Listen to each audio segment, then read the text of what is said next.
Okay, I'm ready for round 4. The instructions say knit 1. So I'm going to pull my back needle and start working the stitches on the front. So I'm pulling it out from the stitches, putting them on the cable, and I'm going to knit 1. Then in the parentheses, that means that this is going to be a repetition. That's why it's in parentheses. I'm going to knit front and back. So I'm knitting the first stitch through the front loop and the back. I'm going to place a marker. Knit front and back again. Ooh, I'll do it any minute now. Okay. Knit 2. Knit front and back. Place another marker. Knit front and back. Then it says knit 2. I'm going to knit 1. I don't have another stitch available on that needle to knit, so I'm going to push through my needle here, turn around, and get ready to work the stitches on the second needle. I had already knit 1, so I'm going to knit the second one. Then it says repeat the star or what's in the parentheses one more time. So let's do that together. Knit front and back. Place a marker. Knit front and back. Knit 2. Knit front and back.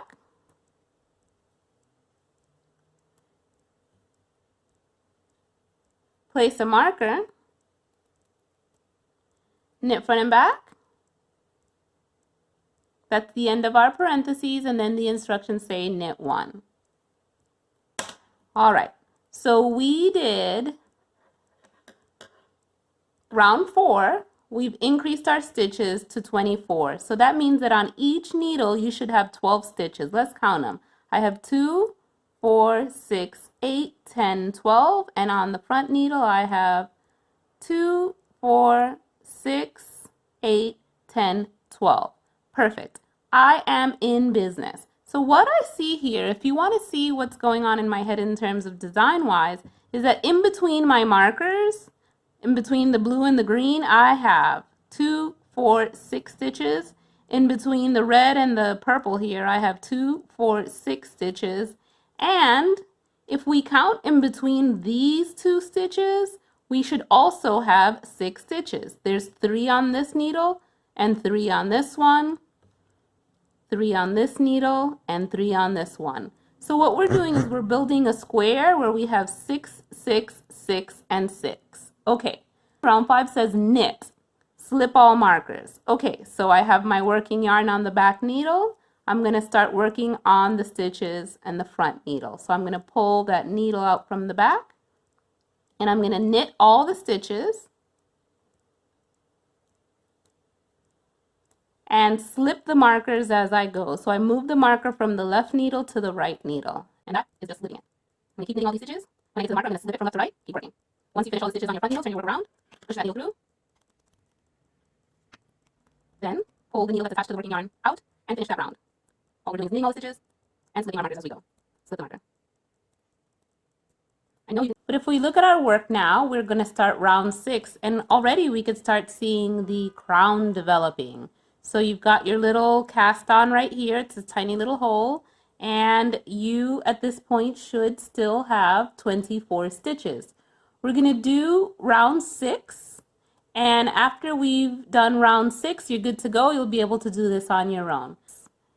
I'm going to look at the needle that has the working yarn coming from it, which is my back needle, and in Magic Loop I'm going to pull that needle out and get ready to work the stitches in the front. Now that we have enough stitches, I can show you what I call bunny ears. You can see that I've got my cable coming out this side on one side, and when I pull my needle out and I start working the front needle, I have another bunny ear over here. And that's why we use a really long cable in Magic Loop, because we need to have the flexibility on this back end and on this back end over here to work the stitches in this tiny circumference, but we need the flex on both sides in order to do that. So bunny ears is not a technical term, it's the Denise Byron term, but it works, and hopefully that visual helps you to understand why we use a 32-inch cable. Let's work round 6 together. In the parentheses it says knit to 1 stitch before the marker. So I'm going to knit, there's my marker, so and there's my 1 stitch before it, and we're instructed to knit front and back. Then slip the marker and knit front and back. Then it says repeat those instructions in the parentheses 3 more times. So I'm going to again knit to 1 stitch before the marker.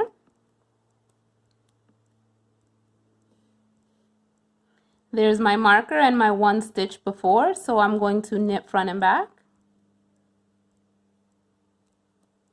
Slip the marker and knit front and back. Essentially what we're doing is we're creating an increase at either side of each marker. Again, we're going to repeat that. So I'm going to knit to 1 stitch before the next marker. The next marker is over here. So I'm going to set myself up in Magic Loop again. Push through that needle. Pull the needle out from the back that's attached to the working yarn. Continue working your sequence, that is knitting to 1 stitch before the next marker. There's my green marker, 1 stitch before it. I'm going to knit front and back. Slip the marker, knit front and back. We've done the repeat now 2 times. This is going to be our 3rd marker, 3rd and final marker. So I'm going to knit to 1 stitch before the marker. There's my 1 stitch. I'm going to knit that one front and back. Slip it and knit front and back. And then the final instruction says knit to the beginning of round. So I'm going to knit the last 2 stitches. And I finished round 6.